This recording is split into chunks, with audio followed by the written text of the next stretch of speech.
Au fond, les cartes disent parfois mieux que beaucoup de choses. Cette carte, c'est celle en effet de l'Ukraine.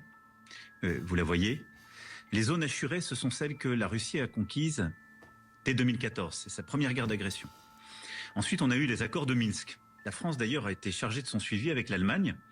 Et ça a été un cessez-le-feu, des discussions politiques. Et nous espérions, et nous avons vraiment produit beaucoup d'efforts pour que les choses se stabilisent. Et ce qui s'est passé, c'est qu'en février 2022, lundi, ça fera 3 ans jour pour jour, la Russie a lancé une guerre d'agression. Elle avait massé des troupes tout au nord et à l'est de l'Ukraine, des centaines de milliers d'hommes, et elle a envahi. Elle est d'ailleurs descendue jusqu'à Kiev, on l'a oublié aujourd'hui. Février 2022, la Russie nous dit on va mener une opération spéciale, ça durera 3 semaines, on va envahir l'Ukraine. Alors 3 ans après, c'est un échec de la Russie, parce qu'elle ne l'a pas fait. Elle a commis le pire et des crimes de guerre terribles à Boutcha, mais l'Ukraine, par la bravoure de ses soldats, son organisation a complètement repoussé au nord du pays. Et depuis 3 ans, on a en effet la guerre dans cette zone que vous voyez, qui est en rose un peu plus foncé. Et ce qui est limité en jaune là, eh bien, c'est ce que la Russie veut conquérir en quelque sorte. Et donc vous voyez que depuis 3 ans, c'est sur un petit, au fond, théâtre de jeu que les choses se passent. Mais cette guerre est terrible parce qu'elle fait depuis 3 ans, en ce moment même, environ 1000 morts par jour sur le théâtre d'opération. 1000 morts. Et voilà, Emmanuel Macron nous refait le coup du professeur qui veut nous expliquer la situation géopolitique qui a lieu en Ukraine. Sauf qu'il y a un problème, il ment et il le sait. Il ose parler de guerre d'agression russe alors que 4 jours avant l'intervention, il provoquait Poutine en expliquant que les accords de Minsk ne valaient rien.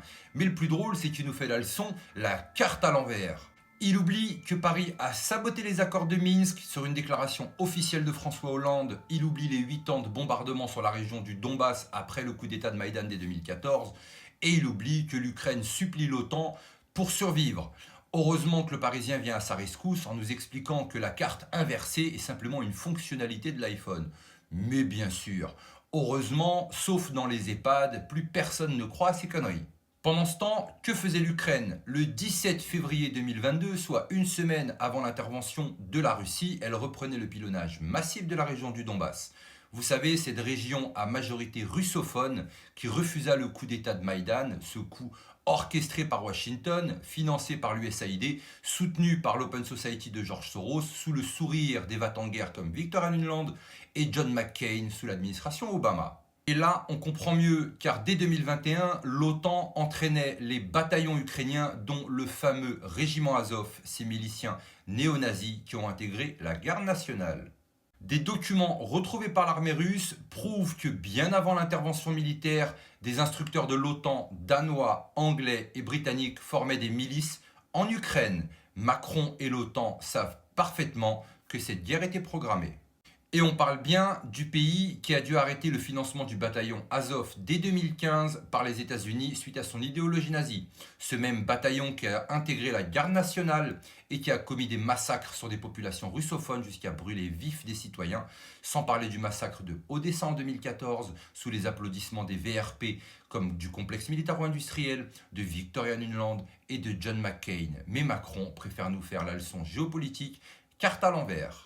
Alors Emmanuel Macron nous parle d'une guerre d'agression, mais qui a réellement voulu cette guerre? Macron est-il simplement incompétent ou un menteur cynique, complice de ce qui s'est réellement passé? Dites-moi en commentaire, mais surtout n'oubliez pas, on n'est clairement pas au bout de nos surprises.